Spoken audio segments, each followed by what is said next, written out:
안녕하세요. 구름이입니다. 구독과 좋아요 부탁드립니다. 때 로렌티스 구단주는 라 레퍼블리카와 인터뷰를 했습니다. 인터뷰 내용은 이탈리아 축구계와 발전에 관한 내용과 나폴리의 이적 시장 목표, 스팔레티 감독에 관한 내용입니다. 조지아에서 3년 전 이미 크바라를 알아봤지만 당시는 코로나 사태로 2억 5,800만 유로의 손실을 입었고 그들은 우리에게 많은 돈을 요구했습니다. 그러다 에이전트를 바꿨고 지온톨리는 그를 저렴하게 데려오는데 성공했습니다. 나폴리에서는 모든 선수를 유지할 수 있을 것 같고 다른 선수도 추가하고 싶습니다. 미국에는 리그에서의 가치가 적더라도 국가대표팀에서 빛나는 훌륭한 선수들이 있기 때문에 미국 선수도 갖고 싶습니다. 그리고 아시아에서 우리 축구가 크게 발전하고 있고 고려해야 할 새로운 항목이 있기 때문에 한국 선수와 일본 선수도 목록에 있습니다. 그리고 우리 팀원 중 누구도 내보내고 싶지 않습니다. 구단주는 스팔레티 감독에 대한 생각을 밝혔습니다. 저는 스팔레티 감독이 러시아에 있을 때부터 그를 따라다녔고 나폴리로 데려오려고 여러 번 전화했습니다. 어느 화창한 날 밀라노에서 그를 만났습니다. 그는 눈에 띄지 않게 소심하게 차고에 들어와 머리에 두건을 쓰고 저를 자신의 아파트로 끌고 들어갔어요. 저는 그에게 가투소와 함께 할 수 있을지도 모르니 준비하세요 라고 말했죠. 그는 바로 거절의 의사를 표했습니다.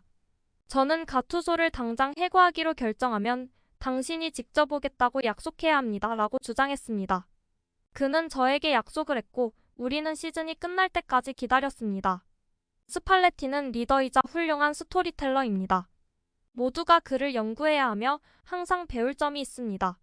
라 가제타 델로 스포르트는 스팔레티가 나폴리의 미래에 대해 구단주와 대화를 나눌 준비가 되었지만 두 가지 사항을 명확히 하기를 원한다고 설명했습니다.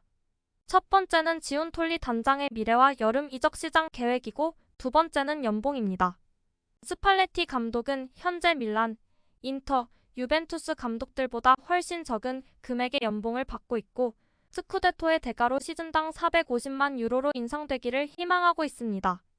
그러나 구단주는 기본 연봉 350만 유로 이상을 제시할 가능성이 낮고 추가 옵션으로 감독의 요구에 부응할 수 있을 것으로 보고 있습니다.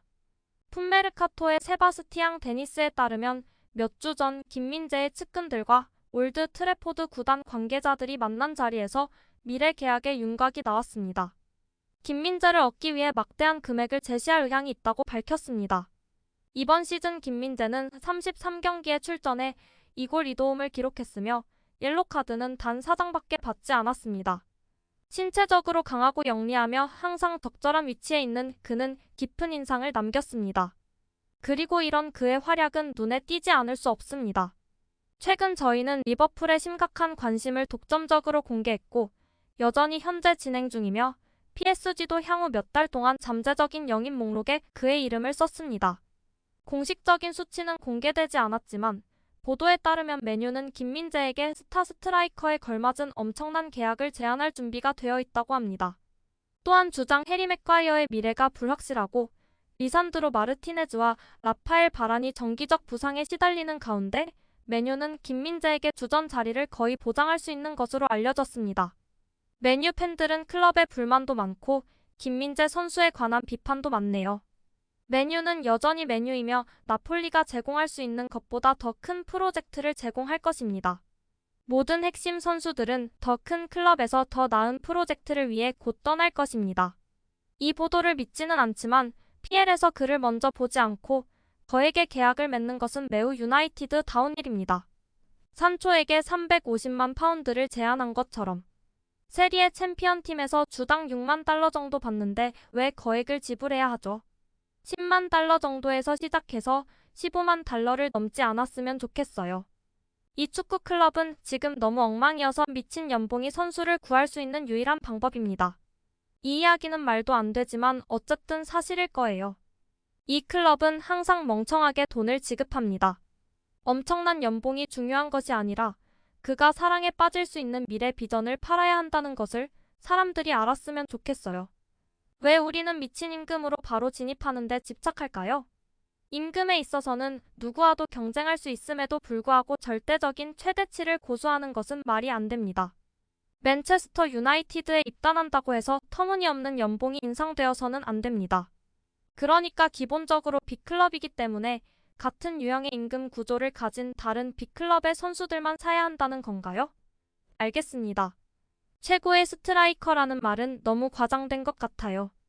주급이 33,000인데 스타 스트라이커는 30만 정도 받는데 10배 가까운 임금을 준다고요?